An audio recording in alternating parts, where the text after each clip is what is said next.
Qaynor from Ghana. I'm currently a professor of computer science at the University of Cape Coast, but I also am the chairman of the National IT Agency in Ghana and serve on a number of boards supporting the government to adopt the technologies. At the same time, I'm the chairman of a private sector organization that I'm associated with, which is a registrar of names for the top-level domains.com.net and so on. I'm just pleased that I had a chance to come to iWeek, especially to support the achievement of 25 years and also 1 million domains, which I think is something commendable, and I wanted to be part of it. What I'm looking to get out is help promote the multi-stakeholder approach as much as I can, because I've seen it do wonders in many other places, including my country. And I've seen groups that were divided before, but because they were practicing this approach, have been able to make progress. I've also noticed that even in the UN circles, when addressing complex problems, they've also begun to resort to the multi-stakeholder approach. So it must have some value that we can bring to development in general.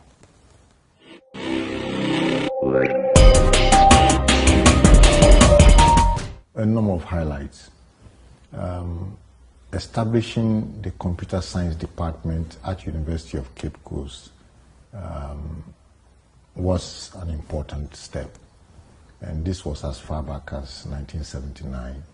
And it has grown since, and I'm still there. I've left and come back and so on. That's an important highlight, because at that time what I noticed was technical capacity was challenged, and so my first effort before going to the private sector was to initiate an activity that will produce better capacity.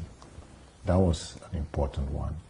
Also, in 1993, when I was able to meander the complexity of regulation and got connectivity working in my country, that was also an important highlight, in the sense that even the head of state in Ghana, when he experienced it, his feeling was, but no one should get in the way of this. So sometimes being able to put the thing in place by whatever means can make the fears and concerns of it reduced. So these are some examples of highlights. Of course, a worst part of it is when the same company that brought internet to Ghana had an issue with the regulatory regime and the policy environment, and it resulted in the organization having to terminate services, and that was a highlight but downlight. Yes. Yeah. But in general, it's been very, very good. I've been able to help many people. I helped many countries, and those were very exciting times, being able to get Togo going, getting Liberia going, getting Gambia going, and so on. Those were very exciting moments of being able to share with colleagues and get colleagues to also get the same benefits to their people that you have been able to attain in your country.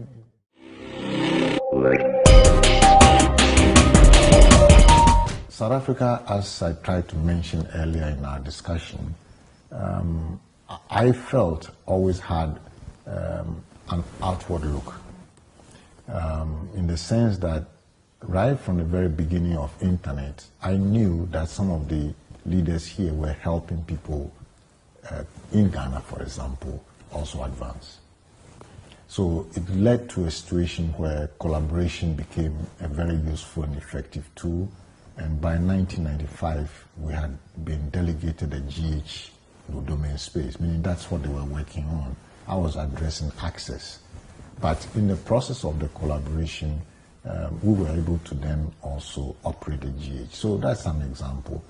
Also, I mentioned that the numbers registry, something like this requires consensus across the board. To get a numbers registry, only 5 of them in the whole world, 1 per continent. So we were due to implement ours.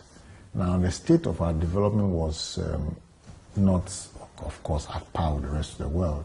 So it means that there were more arrivals coming in than you were able to build consensus. So whenever you thought you had consensus, then there were new arrivals, and then you have to go through the process again. And it was kind of tedious, and it took a long time. In fact, there's an interesting anecdote that folks from here will remember. And this was a meeting we had gone in Geneva, and I've managed to convince the leaders of the global internet that we were ready to go forward with this numbers registry. And I had brought many of them to our meeting. I had convened the Africans to a meeting, and John Postel was there, and several others were there. And then just when the meeting started, a new entrant raised the question, why don't we just divide the numbers and go home?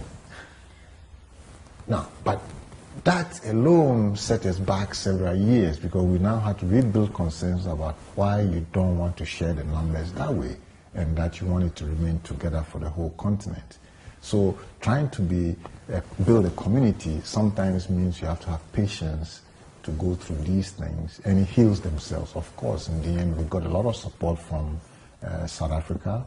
DOC funded the incubation of Afrinic, and Afrinic operated for several years successfully. It's still operating. So I think South Africa has been outward looking and trying to help the region throughout. And I see that my colleagues here at global coordination meetings all the time, in the research area, in, of course, the governance side as well. So on the whole, South Africa has been a friend in the drive to get internet onto the continent. Communities do stretch across borders. For example, in Ghana, there are different cases.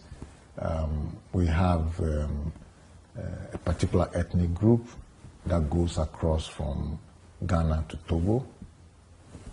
We even have communities in which they live on both sides of the border. It's fairly common in our environment.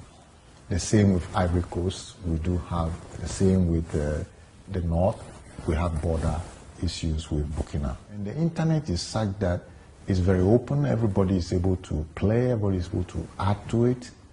They don't have to get permission to do that. And that means that you really are hoping that more and very different types of people will create for it. And that is the richness of the internet. So if you want to get a good solution, you really must go outside. Hear some things, engage, get some new ideas, add yours, then you can produce for. We are no longer creating solutions for countries as we seem to talk about. All the successful solutions have had a global scope. In other words, if a young person is trying to create an app, I would like the person to think beyond his community. He should be thinking of an application that can scale across communities, that helps everybody, so to speak. That is about the only way you can really make good business out of this area.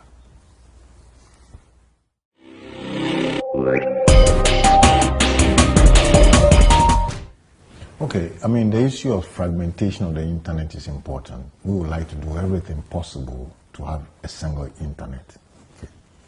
Now, I do understand that there are different interest groups, and in the case that you're referring to, there are the community of those who believe in everything being encrypted, and they are currently working in the dark web.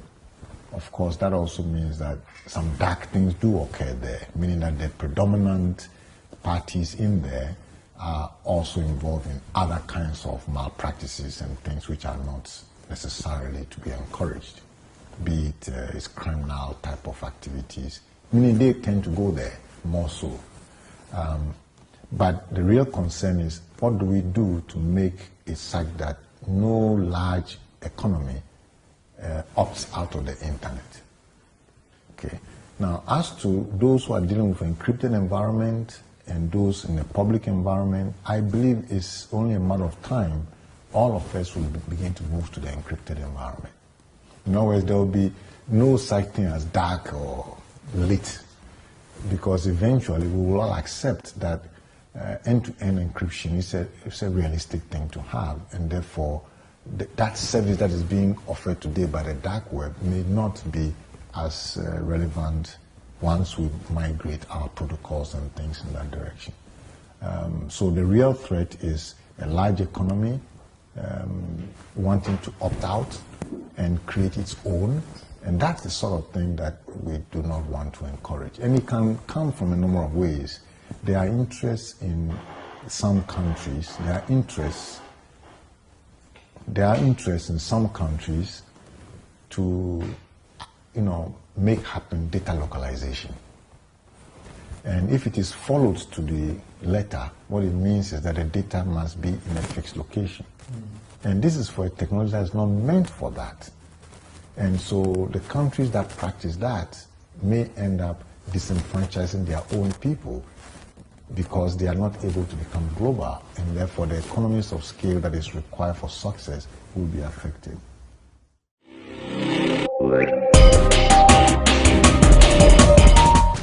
It's difficult to predict anything on the internet, but I can say that the way we handle money on the internet is one that may generate some significant innovations.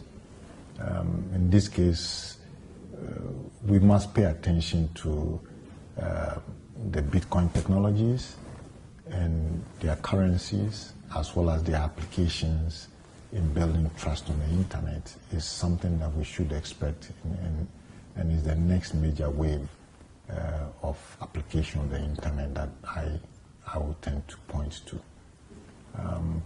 On the other hand, I think that the internet as we know it today has changed compared to the internet we knew long ago. So we should not be surprised with the kinds of changes that will occur. Even now, the way we use the internet is very different. Most people don't type the long domain names anymore.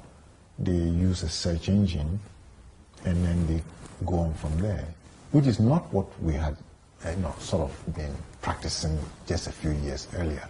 So as different solutions mature, it will shape a new direction which makes it somewhat difficult to predict. But I think the one thing that we can talk about clearly is building trust on the internet, improving the safety and security of the internet, and at the same time some of the important invariants being keeping the internet open so people can create and engage and remove the frictions so that we can have more rapid development.